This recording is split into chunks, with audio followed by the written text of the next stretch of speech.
The church was silent, except for the sound of muffled sobs and the scrape of chairs on polished floors. Everyone was dressed in black, eyes red and swollen. The casket at the front, draped in white lilies, held what the world believed was my sister, a life cut short too soon. I stood there, numb, my phone vibrating in my hand. At first I ignored it. Who even checks their phone during a funeral? But something in me glanced down. One new text. No name attached, just a private number. I opened it, and that's when my knees nearly gave way. I'm alive. Don't trust our parents. You know that moment when your entire life suddenly tilts? Like a movie scene where the camera spins around the character? That was me. In a room full of grief, my whole world shifted into chaos. Now, you might be wondering, what kind of family makes a daughter fake her own death? Why would my sister vanish and then reach out on the day of her own funeral? Well, to understand that, you have to know me. My name's Daniel, middle child, the so-called reliable one, the one who always patched up family fights and carried burdens no one else wanted. The one who played peacemaker while my parents played favorites. On that day, I looked like the strong brother, the one keeping it together while relatives whispered about how tragic it all was. But inside, my chest was burning with suspicion, grief, and a sick kind of anticipation. Because deep down, I already knew our family wasn't what it seemed. And let me tell you something, families can be like stage plays. To outsiders, ours looked perfect. Middle class, church-going, 2 kids who made their parents proud. But behind the curtains, it was a storm that never ended. So when that text came, it wasn't just shocking, it was confirmation. Confirmation that the lies ran deeper than anyone thought. But here's the twist. This story isn't about death. It's about survival. It's about betrayal, secrets, and the kind of redemption you never see coming. So buckle up. Because before we get to the funeral, the message, and the unraveling of everything I thought I knew, we've got to rewind. Back to when it all began. Before the tears, before the coffin, before the warning text that cracked open our family's perfect mask. Welcome, story lovers. From where are you watching? Drop your city name in the comments so we can see how far our story travels. If you want to understand the chaos of that funeral text, you need to know where it all started. Our house on the corner of Maple Street. To anyone passing by, it was just another neat suburban home with trimmed hedges and a picket fence. But inside, it was a theater of contradictions. My parents were masters of appearances. Sunday mornings, they were pillars of the church, smiles wide, hands shaking, everyone convinced they were the model couple. At school events, they were front row, clapping the loudest, waving as if nothing in the world mattered more than their kids. And maybe for my older sister, Rachel, that was true. But for me, let's just say I quickly learned that love in our family wasn't distributed equally. Rachel was the golden child. Smart, beautiful, the kind of daughter parents brag about at every gathering. Straight A student, piano recitals, church choir soloist, you name it, she did it. And she didn't just do it. She made it look effortless. I loved her, don't get me wrong. She was my sister, my protector in many ways. But when you grow up constantly standing in someone's shadow, you start to believe that shadow is the only place you belong. Me? I was Daniel, the kid who scraped by with B's and C's, who was more comfortable sketching in the back of his notebook than raising his hand in class.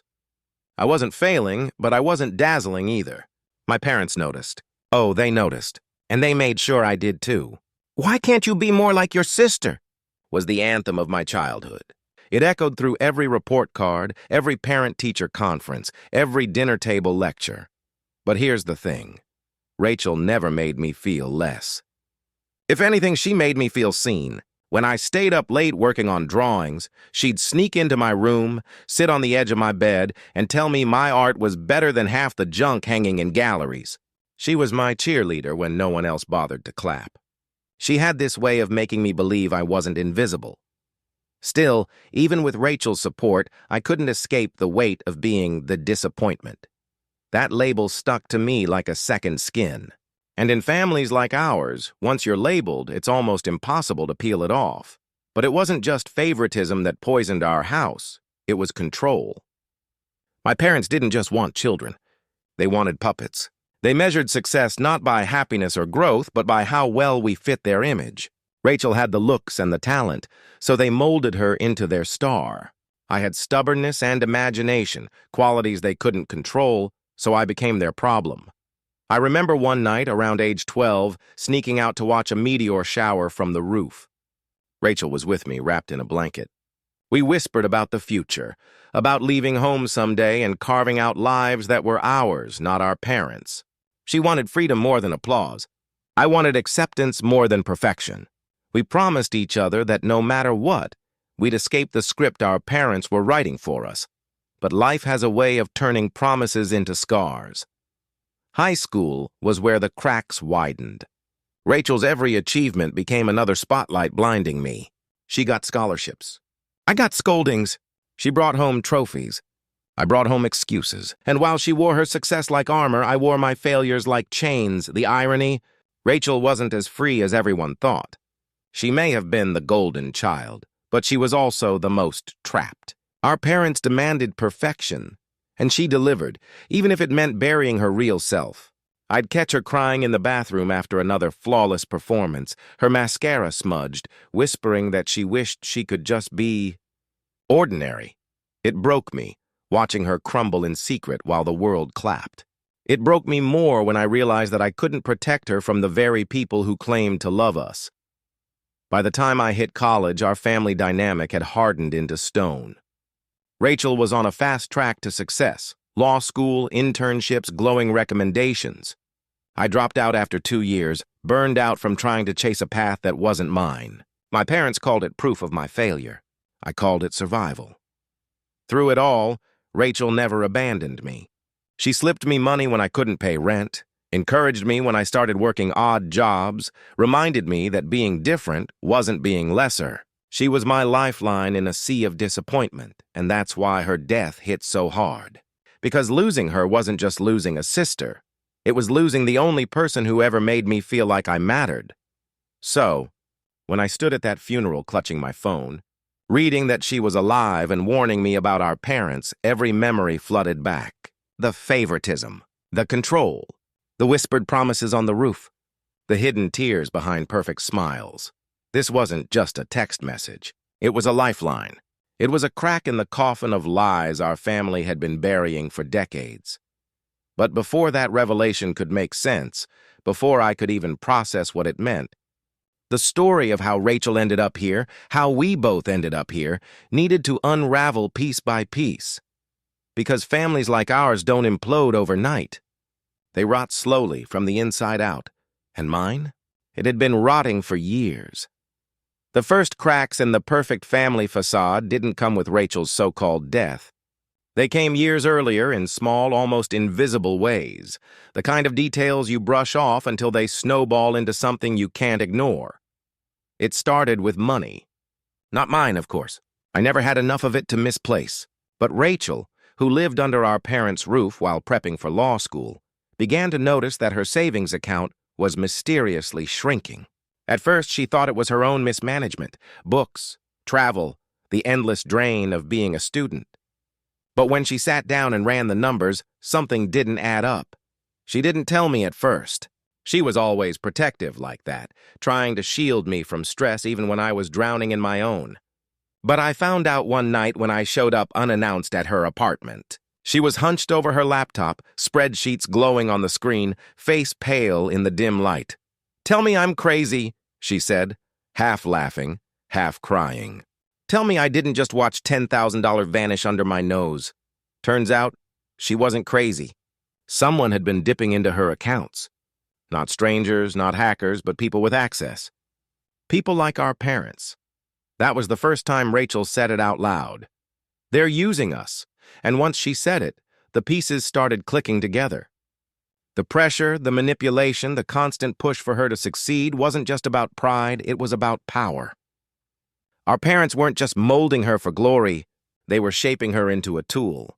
And tools, once polished, could be exploited. The discovery hit her hard.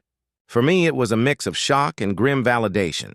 All those years of favoritism, all the times I'd been dismissed as a disappointment. It wasn't just bad parenting. It was strategy. Rachel was the investment. I was the distraction. The more she dug, the more disturbing it got. There were loans in her name she hadn't taken out, debts that conveniently lined up with family emergencies, and signatures that looked eerily like hers but weren't. It was theft, plain and simple. But what do you do when the thieves are the same people who tucked you in at night? Rachel faced a choice: expose them or keep playing along. And that's when the real tension began, because the more she resisted, the harsher they became. Arguments turned venomous. Accusations flew. My parents had an uncanny ability to flip the script. Rachel wasn't the victim, they said. She was ungrateful. She was selfish. She was jeopardizing the family's reputation, and reputation to my parents was everything. Around that time, Rachel met someone who gave her a lifeline. Professor Ellis, one of her law mentors. A sharp, no-nonsense woman who saw through facades like glass. Ellis noticed Rachel's distracted look during lectures, the way her hands trembled when she flipped through case files. One day she pulled Rachel aside and asked, "Who's really holding the reins in your life?" Rachel told her more than she'd told me. About the money, the manipulation, the constant suffocation. Ellis didn't sugarcoat it. "You've got two choices," she said. "Break free or get broken." It was the kind of advice that sounds empowering until you realize what it costs. Breaking free from a toxic family isn't just a door you walk out of. It's a fire you walk through, and it burns everything behind you. Rachel started planning her escape, quietly, methodically. She funneled what little savings she had left into a separate account, took side jobs tutoring, even considered transferring to another city. She told me late one night that she wasn't just leaving for herself. She was leaving for me, too. "If I can prove we're not their property, maybe you'll finally see you're not worthless." It should have been a hopeful moment, but it felt like holding a lit match in a room full of gasoline, because my parents weren't blind. They could sense her slipping away. And if there's one thing people obsessed with control can't tolerate, it's losing grip. The fights escalated. Doors slammed, voices rose, neighbors pretended not to hear. At family dinners, Rachel would sit stiffly, fork clinking against her plate, while my parents lobbed passive-aggressive comments that cut deeper than outright insults. I tried to mediate, as always. Tried to be the peacemaker, the glue, but it was like patching cracks in a dam with chewing gum. The water was coming whether I wanted it or not. Then came the night Rachel vanished. No dramatic goodbye, no explanation. Just a note on her desk, half-written, smudged with tears. "I can't do this anymore." Our parents told everyone she'd had a breakdown. They said the pressure got to her, that she'd spiraled. But when police reports came back with no signs of foul play, they dropped the subject. As if she'd never existed? Me? I couldn't let it go.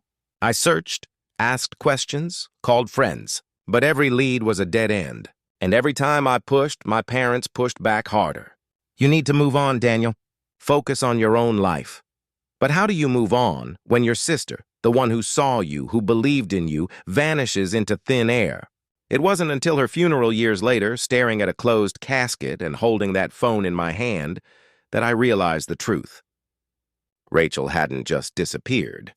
She'd been forced out, pushed to the edge by the very people who claimed to love her, and if she was alive, then the story wasn't over. It was only just beginning. The funeral service was over, the crowd dispersing into whispers and handshakes, but my hands still gripped that phone like it was a lifeline. The message pulsed in my mind like a heartbeat. I'm alive. "Don't trust our parents! I couldn't breathe!" Couldn't think. But I knew one thing with bone-deep certainty. This was no time to play peacemaker anymore. This was time for truth. The gathering moved to the church hall for the reception, tables lined with casseroles and cakes, the air thick with the stale perfume of sympathy. My parents worked the room like politicians, accepting condolences with practiced tears. Their performance was flawless. To the crowd, they were grieving saints. To me, they were suspects, and I wasn't about to let them get away with it. I waited until the murmurs quieted, until enough eyes were on them. Then I stepped forward. My voice was steady, louder than I thought it could be. "Where is she?" The room stilled.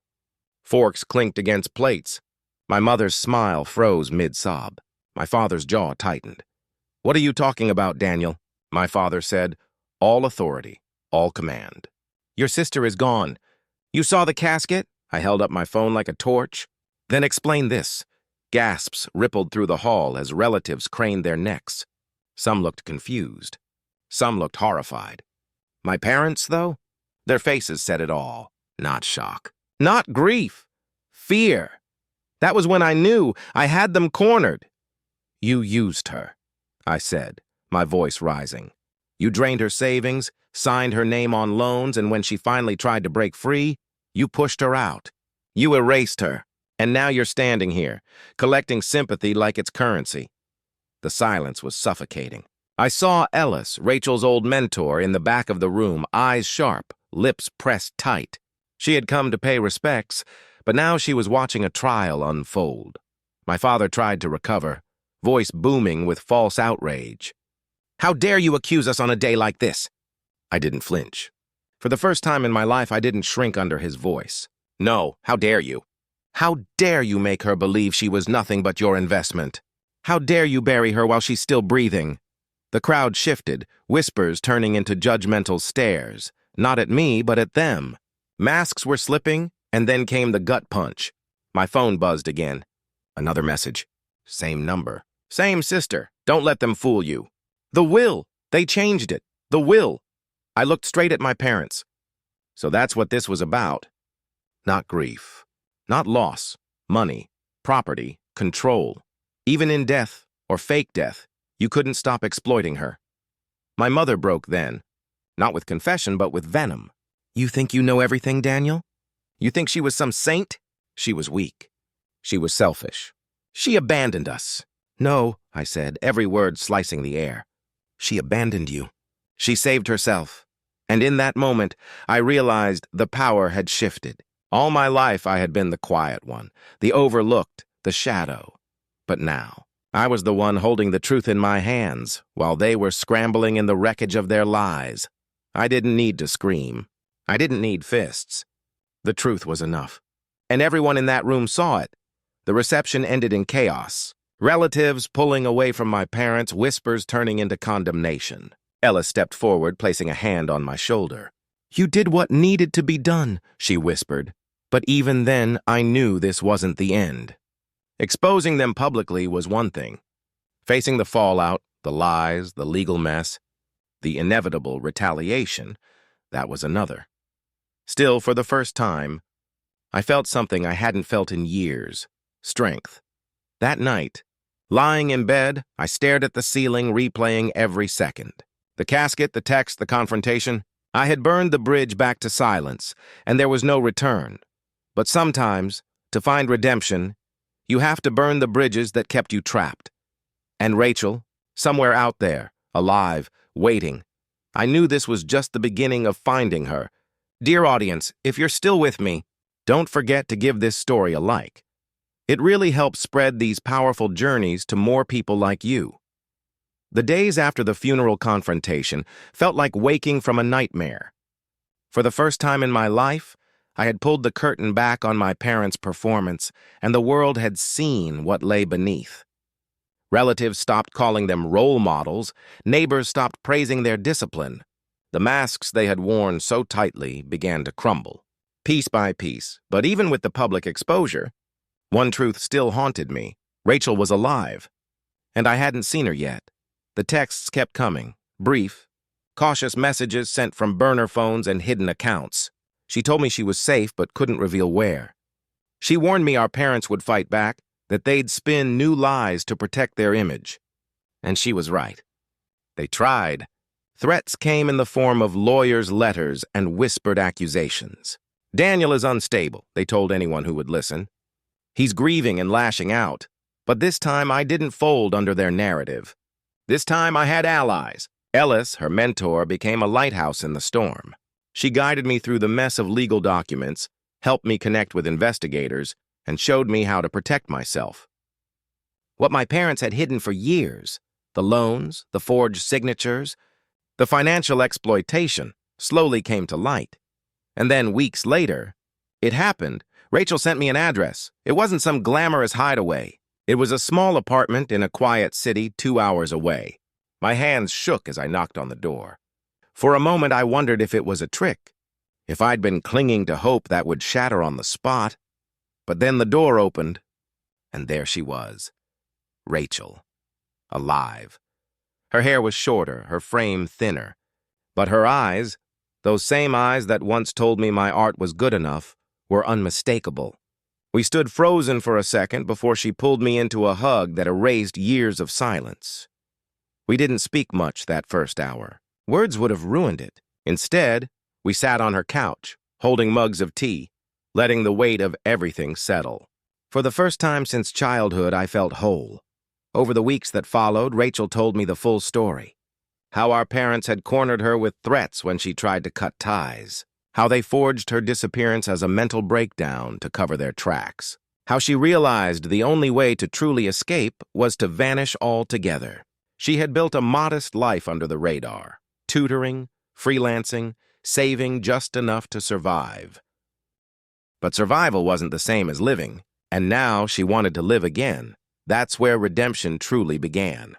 Not in revenge, not in legal victories, but in rebuilding together. We made a pact. No more silence. No more shadows. Rachel hired lawyers, this time with Ellis's backing, to reclaim her stolen assets and protect her identity. I, meanwhile, started taking my art seriously for the first time in years. Sketchbooks turned into canvases, canvases into exhibitions. The same boy who once hid his drawings under textbooks now had his work hanging in local galleries. People asked me why I hadn't shared my talent before. My answer was simple. I was too busy surviving, and survival had finally given way to freedom. As for our parents, they didn't vanish overnight. They fought, they spun lies, they tried to regain control. But with every court ruling, every piece of evidence, their power shrank. Eventually, they faded into the background, isolated in their own bitterness. Rachel and I didn't celebrate their downfall. That wasn't the point. The real victory was no longer needing their approval or their chains. Years later, our lives looked nothing like the ones we were trapped in. Rachel now runs a nonprofit helping young adults escape financial abuse within families. She takes her scars and turns them into shields for others. I stand beside her, not just as her brother, but as an artist whose story is finally being told through color and canvas. The roles we once played, the golden child and the disappointment, no longer exist. We're just us, two siblings who survived a storm and built something better on the other side. Sometimes, when we sit on the roof of her apartment, yes. Just like the old days watching meteor showers, we laugh at how far we've come. We talk about promises made under the stars, and how, against all odds, we kept them. Not every story ends with wealth, fame, or picture-perfect closure. Ours ends with something rarer, freedom. The kind of freedom that comes from breaking cycles. From refusing to inherit chains, from saying, "This ends with me, and if you ask me, that's worth more than anything money or reputation could buy." Thanks for watching, story lovers. If this journey moved you, don't forget to subscribe for more powerful stories every week. They once called Daniel the disappointment, the boy who couldn't live up to his parents' impossible standards, the one who would never measure up. But the truth? He was measuring something else all along: integrity, compassion, freedom, and Rachel? She was written off as unstable, erased by the very people who feared her strength. Yet when the dust settled, she was the one teaching others how to escape chains that looked like love. That's the lesson hidden in their story. The labels others put on us are often projections of their own fear. What matters is the courage to peel them off and write our own. Think about it. How many people live invisible battles behind polished family portraits? How many siblings carry secrets that would shatter the stories told at holidays? How many children are silenced because their truth is inconvenient? Daniel and Rachel's redemption teaches us that survival is not the end of the story. Healing is. And healing doesn't mean erasing the past. It means using it as fuel to light the path forward. Here's the twist most people don't know. Years after Rachel started her nonprofit, a girl walked up to her after a workshop. She was only 16, trembling as she confessed that her own parents were stealing her wages and calling it discipline. Rachel sat with her, just like Ellis once sat with her and helped her file her first protective report. That girl went on to finish high school, earn a scholarship, and send Rachel a letter years later that said, "You didn't just save me. You taught me I deserve saving, and that's the legacy. Not lawsuits, not settlements, not even the art shows or nonprofit headlines. It's the ripple effect. The way one act of courage births another. The way survival becomes a chain reaction of freedom." So here's the question for you. Who in your life looks invisible right now? And what would happen if, instead of overlooking them, you chose to believe their story? Because sometimes the quietest sibling at the table carries the loudest truth. And sometimes the family you're born into isn't the one that saves you. It's the one you build when you step into the light. Remember Daniel. Remember Rachel. Not for the pain they endured, but for the courage it took to rewrite their ending. Thanks for watching. Subscribe to our channel for more powerful stories and new videos.